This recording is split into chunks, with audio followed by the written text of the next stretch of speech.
क्या आप समझते हैं कि कॉर्पोरेट एग्रीकल्चर फार्मिंग या एसआईएफसी के अंदर पाकिस्तान की ज़राई शोबा जो है इसको एक बिल्कुल सही डायरेक्शन मिल जाएगी और किस तरह से देख रहे हैं आप इसे? जी बिस्मिल्लाहिर्रहमानिर्रहीम। पहले तो आज न्यूज़ का बहुत-बहुत शुक्रिया कि वो किसानों की आज आवाज़ बना है और किसानों के मसाइल को उजागर करने के लिए वो वन स्टेप अहेड आया है। तो हम किसानों का जो इस वक़्त गवर्नमेंट के साथ जो मामला चल रहा है, वो इंतहाई हैरानकुन भी है और इंतहाई मायूसकुन भी है। इस सेंस से कि इस वक़्त जो कारपोरेट फार्मिंग की जो बातें हो रही हैं, ईवान बाला से लेके पूरे कंट्री में, तो वो हम ये किसान ये समझते हैं कि ये सरासर किसान कुश पॉलिसी है।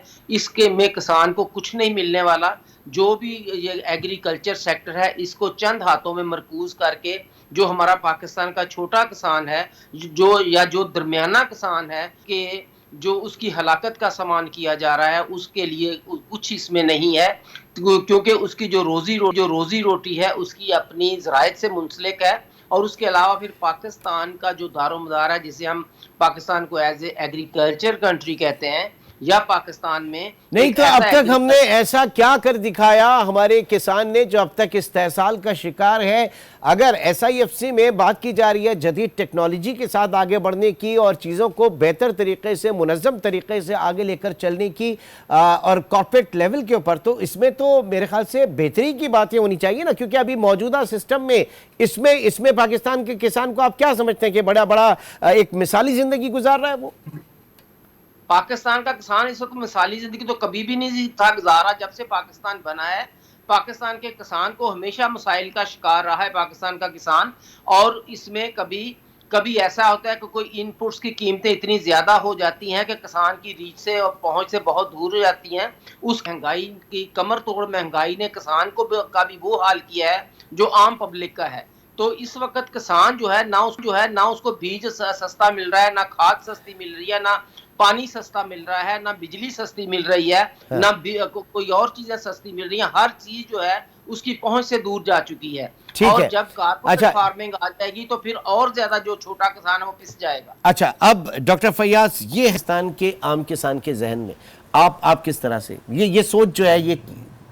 देखें, ये सोच अपनी जगह प्रिवेल करती है, इन लोगों के कंसर्न बड़े हैं, लेकिन एग्रीकल्चर हमारे यहाँ कोई ऑर्गेनाइज सेक्टर नहीं है। आप ये देखें कि हमारे इंटरेस्टिंग, आप देखें कोई बंदा 20 लाख या 30 लाख की छोटी सी फैक्ट्री बड़ा फार्मर भी लगा लेता है ना, तो वहाँ पे वो पूरा दिन बैठा रहता है फैक्ट्री में। तो एक उसके पास 10 करोड़ की लैंड हो ना, तो वहाँ वो नहीं जाता। एब्सेंटी फार्मिंग है, वहाँ काम के लिए अपनी एफर्ट नहीं करते, टाइम नहीं देते, प्लानिंग नहीं होती। ये not for everyone, but in general मैं बात कर रहा हूँ।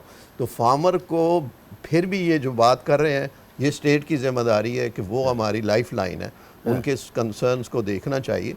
लेकिन फार्मर की अब तक की सिर्फ, मैं आपको जिन हालात में भी है इस मुल्क को उन्होंने बड़ा कुछ दिया। अब अगर एग्रीकल्चर स्टैटिस्टिक्स को या एग्रीकल्चर इकनॉमिक्स को देखें तो मैं आपको एक बड़ी ज़बरदस्त और इंटरेस्टिंग फिगर दिखाता हूँ। पाकिस्तान में तकरीबन कोई 25 करोड़ लोग हैं, ठीक है। 20 करोड़ आदमी अगर एवरेज 6 रोटियाँ 5 रोटियाँ खाएं डेली, तो ठीक है, एक रोटी तकरीबन 20 की है, तो ये तकरीबन आपका बनता है कोई 200 मिलियन लोगों को 5 से मल्टीप्लाई करें आप कितना पैसा बनता है एक दिन? तकरीबन आपका 10 बिलियन, मतलब राउंड अबाउट।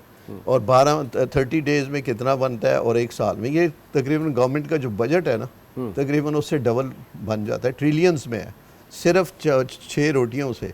और एक दिन के कंजम्पशन में, एक मतलब पूरे साल की कह रहा हूँ, एक दिन की है। इसका मतलब ये है कि आपकी एग्रीकल्चर इकोनॉमिक्स में अगर वैल्यू ऐड करें तो आपका जो कम से कम, मेरा नहीं ख्याल कि कम से कम कोई 25 से 30 ट्रिलियन का टर्नओवर सिर्फ वीट एक क्रॉप से होता है। सर अगेन बुखारी साहब, ये जो अब ये इतना पैसा टर्नओवर होता है तो फार्मर को बैक एंड पे क्या मिलता है? यही तो इस्तेहसाल है ना सर। इस्तेहसाल इसलिए है कि यहाँ पे कोई सिस्टम नहीं है। जिसके पास पैसा जाता है उसके पास कंसंट्रेट हो रहा है, पैसा इकट्ठा हो रहा है, और जिसके पास पैसा इकट्ठा हो रहा है उसकी भी गलती कोई नहीं है।